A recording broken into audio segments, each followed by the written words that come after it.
चलिए गॉस प्रमेय क्या कहता है। देखिए लिखा है कि किसी बंद पृष्ठ से गुजरने वाली वैद्युत फ्लक्स उस पृष्ठ द्वारा घिरे कुल आवेश का 1/ε गुना होता है।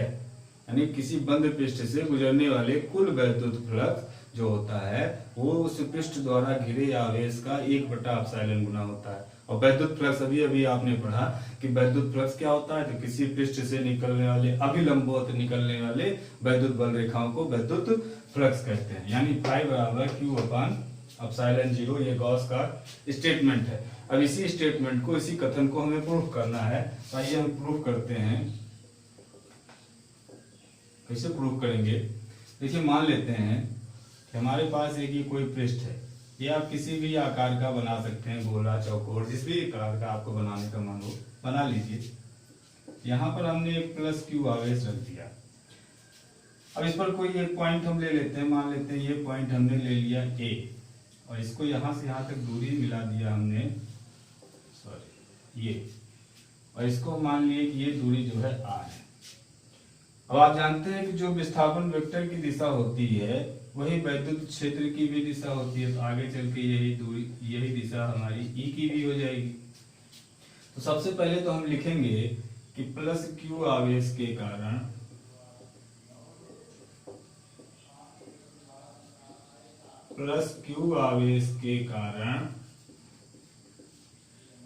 बिंदु A पर वैद्युत क्षेत्र की तीव्रता यानी E बराबर हमारा हो जाएगा। आप कूलाम के नियम के हिसाब से यहाँ लगा सकते हैं, क्योंकि अभी हम केवल इसी पॉइंट की बात कर रहे हैं। तो आप लगा सकते हैं 1/4 पाई ε0 Q/r²। इसको आप समीकरण 1 मान लीजिए। अब कहते हैं क्योंकि हमें तो निकालना है कि इस पूरे घिरे पृष्ठ से निकलने वाले वैद्युत फ्लक्स की, इसके लिए हम क्या करेंगे, इस पॉइंट पर एक छोटे पृष्ठ की, मान लेते हैं ये इसे एक छोटे पृष्ठ की हमने कल्पना कर ली, छोटे पृष्ठ की हमने कल्पना कर ली। तो अब देखिए पृष्ठ का सामने का भाग है, तो इसकी दिशा जो क्षेत्रफल होगा इसकी दिशा कुछ ऐसे होगी, इसके लंबवत, यानी ये बाहर की तरफ ये लंबवत होगी। भाई पृष्ठ से, पृष्ठ जो क्षेत्रफल की दिशा होती है वो क्षेत्रफल के लंबवत होती है, तो यानी ये लंबवत हुई। ये हमारे, अगर ये छोटा पृष्ठ है तो इसको हम मान लेते हैं ये डेल्टा S हो गया, और ये डेल्टा S की दिशा हो गई। अब इसके बीच में ये थीटा डिग्री का कोण बन गया। देखिए वैद्युत क्षेत्र E और क्षेत्रफल डेल्टा S के बीच में थीटा डिग्री का कोण बना। तो हम लिखेंगे सूक्ष्म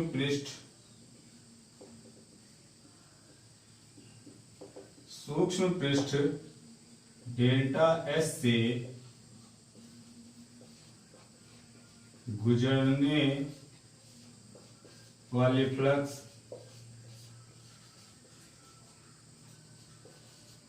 अब पृष्ठ भी सूक्ष्म है तो जो फ्लक्स निकलेगा वो भी थोड़ा सा ही निकलेगा। तो हम लिखेंगे डेल्टा फाई बराबर हो जाएगा, आप जानते हो कि फाई बराबर अभी हमने पढ़ा था विद्युत फ्लक्स बराबर ES, ये तब जबकि पृष्ठ और क्या कहते हैं वैद्युत क्षेत्र की दिशा बराबर हो। लेकिन यहाँ पर थीटा अंश का कोण है तो डेल्टा फाई बराबर हो जाएगा E into delta S cos theta.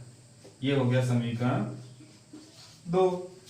अब देखिए यहाँ पर अगर हम E का मान रखें तो लिखेंगे आप समीकरण 1 से समीकरण 2 में E का मान रखने पर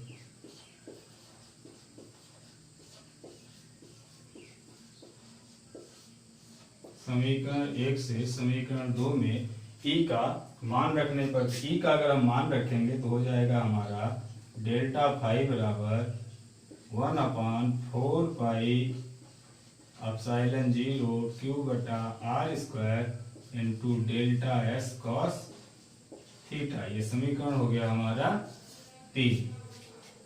तो ये तो हो गया एक छोटे से पृष्ठ से निकलने वाला वैद्युत फ्लक्स। हमें चाहिए क्या, हमें पूरे पृष्ठ से निकलने वाला वैद्युत फ्लक्स चाहिए। तो इसके लिए हमें क्या करना पड़ेगा, इस छोटे से पृष्ठ से निकलने वाले वैद्युत फ्लक्स का अगर हम इंटीग्रेशन कर दें तो हमें पूरे पृष्ठ से निकलने वाले वैद्युत फ्लक्स का मान ज्ञात हो जाएगा। तो आप लिखेंगे अतः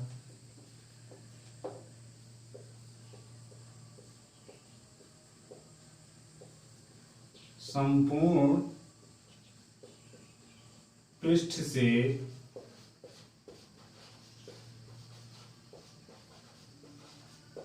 निकलने वाला वैद्युत फ्लक्स, इसके लिए क्या करना पड़ेगा, हमें इसका इंटीग्रेशन करना पड़ जाएगा। हम लिखेंगे डेल्टा आई बराबर integration upon 1/4 pi epsilon 0 q बटा r square delta s cos theta. अब आप देखो इसका अगर हम इंटीग्रेशन करेंगे तो डेल्टा फाई का अगर इंटीग्रेशन करेंगे तो ये हो जाएगा फाई। अब यहां पर देखिए Q/4 पाई एप्सिलॉन 0 कांस्टेंट है तो ये बाहर आ जाएगा Q/4 पाई एप्सिलॉन 0 और अंदर बच गया हमारा delta s cos theta upon r square.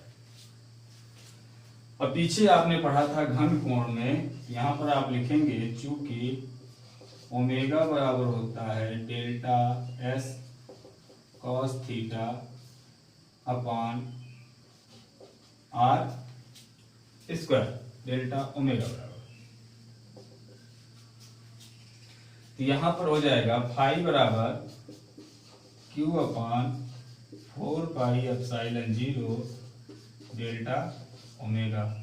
अब डेल्टा ओमेगा का इंटीग्रेशन करेंगे तो हो जाएगा ओमेगा, या ओमेगा इसका इंटीग्रेशन करेंगे तो पूरा ओमेगा। आपने बताया, जानते हैं, हमने आपको बताया था कि संपूर्ण घन कोण का मान क्या होता है, 4 पाई होता है। तो आप लिखेंगे इंटीग्रेशन ऑफ डेल्टा ओमेगा बराबर 4 पाई, तो यहाँ पे हो जाएगा फाई बराबर Q/4 पाई एप्सिलॉन 0 इंटू 4 पाई। 4 पाई से 4 पाई कट गया, हमारा बचा फाई बराबर Q/एप्सिलॉन 0। ये हमारा गॉस का प्रमेय सिद्ध हो गया। यहाँ पर Q क्या है, Q है पृष्ठ द्वारा घिरा आवेश, फाई क्या है निकलने वाला वैद्युत फ्लक्स, और E क्या है, E क्या है वैद्युतशीलता निर्वात में, सॉरी एप्सिलॉन 0, एप्सिलॉन 0 क्या है तो निर्वात में वैद्युतशीलता। तो ये तो था गॉस प्रमेय और उसका प्रूफ। अब इसी गॉस प्रमेय की सहायता से हम आगे और भी इसके एप्लीकेशंस, इसके प्रयोग पढ़ेंगे, ठीक वैसे ही जैसे बिंदु आवेश के लिए हमने पढ़ा था। अब हमारा टॉपिक चलेगा सतत वितरण आवेश के लिए किसी बिंदु पर लगने वाला बल, किसी बिंदु पर वैद्युत क्षेत्र की तीव्रता, गोल, अगर कोई, हम ये भी पढ़ेंगे कि कोई खोखला गोला है और आवेशित है तो उसके द्वारा किसी दूसरे बिंदु पर जो वैद्युत क्षेत्र की तीव्रता होगी क्या होगी, उसके द्वारा लगने वाले बल का मान क्या होगा। तो आगे हम वो सारे कार्य इस गॉस प्रमेय की सहायता से ही करेंगे। उम्मीद है आपको ये चीजें समझ में आ गई होंगी। अगर समझ में आ गई है तो प्लीज लाइक सब्सक्राइब करते रहिए। Thank you.